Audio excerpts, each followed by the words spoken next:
നമ്മുടെ ജീവിതത്തിൽ സംഭവിച്ചു പോയിട്ടുള്ള സകല പാപങ്ങളും അള്ളാഹു അനുഗ്രഹിക്കുവാനാകട്ടെ. ശേഷിക്കുന്ന ജീവിതകാലം അള്ളാഹുവിനെ തൃപ്തിയിലായി നയിക്കുവാൻ അത് തുടങ്ങുവാനാകട്ടെ.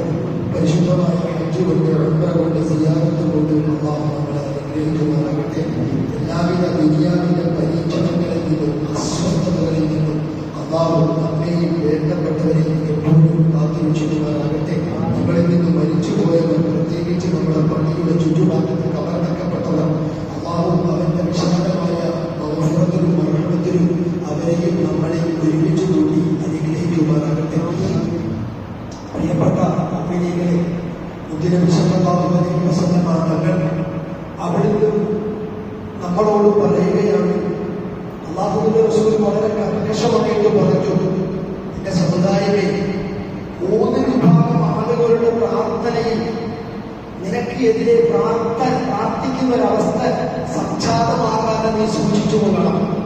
നിന്റെ ജീവിതത്തിൽ വളരെ കരുതൽ വേണം. പ്രത്യേകിച്ച് 3 വിഭാഗം ആളുകളുടെ പ്രാർത്ഥന, നിനക്കെതിരെയുള്ള പ്രാർത്ഥന 3 വിഭാഗം ആളുകളിൽ നിന്ന് ഉണ്ടായാൽ നീ ഗുണം പിടിക്കാതെ പോകും. നിനക്ക് ഈ ലോകവും പരാജയപ്പെട്ടു പോകും, പാരത്രിക ലോകവും പരാജയപ്പെട്ടു പോകും. അത്രത്തോളം കടുകട്ടിയാണ് 3 വിഭാഗം ആളുകൾ നിനക്ക് എതിരെ പ്രാർത്ഥിച്ചാൽ നിനക്ക് സംഭവിക്കുന്നത് എന്ന് അഷ്റഫുൽ മുഹമ്മദ് മുസ്തഫ സല്ലല്ലാഹു അലൈഹി വസല്ലമ തങ്ങൾ അവിടുന്ന് നമുക്ക് പഠിപ്പിച്ചു തരികയാണ്. ഏതാണ് ആ 3 വിഭാഗം ആളുകൾ? അല്ലാഹുവിന്റെ പ്രവാചകൻ പറയുകയാണ്, ദഅവാത്തുൽ മുസ്തജാബാത്തുൽ ലാ ശക്ക ഫീഹിന്ന. 3 ഐറ്റം ആളുകൾ നിനക്കെതിരെ പ്രാർത്ഥിച്ചാൽ തീർച്ചയായും ആ പ്രാർത്ഥന അല്ലാഹു സ്വീകരിക്കുക തന്നെ ചെയ്യും. അത് തട്ടുകയില്ല, അത് നിനക്ക് പ്രതിഫലിക്കുക തന്നെ ചെയ്യും. അവരുടെ പ്രാർത്ഥനയുടെ ദുരന്ത ഫലം നീ അനുഭവിക്കുക തന്നെ ചെയ്യുമെന്ന് അല്ലാഹുവിന്റെ പ്രവാചകൻ പറയുകയാണ്.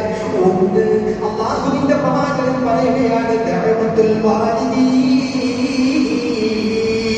ഒന്ന് നിന്റെ ഉമ്മയുടെ പ്രാർത്ഥനയാണ്, അല്ലെങ്കിൽ വാപ്പയുടെ പ്രാർത്ഥനയാണ്.